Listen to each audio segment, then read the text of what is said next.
سلام همشهریان عزیز من امو سیامکم آشپز لشنجا آره بازارچی لشنجا در خدمت شما هستم خانمانی که اعتراض بوده همین غذا ناجور در دستشون بوده مو خانه غذای می خانم چونه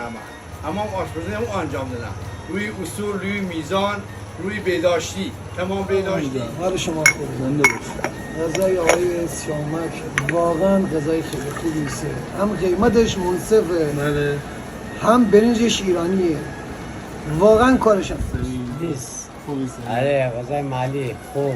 قیمه مسنجان میرا قاسمی کلا کبابی همه رو غذا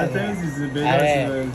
مایفلی آسیان که غذای دوست داری خوبی آسیام خدایی هم قیمت غذاش خوبه همین که غذا هم که ذره زیاد زنه هم برنجش خوبه محلیه تایید کنیدی برشون به اصلا عنوان فوق‌العاده خدایی حتما باید حتما من سیامک که غذای واقعا قبول دارم دست شما سیامک هم خوش آدم خوش برخورد نیست باید آسیام غذای باید امروز باره باید امتحان بکنه ببینیم چطوری است غذاش عالیه قیمتش هم مناسب خیلی عالیه دست شما دست شما هم دارن نکنه آسیام مدرن بازار لشنشا غذای مالی شیرینی خورانه دلوت منیم شوت منیم از به آسنگینه جرگیت منیم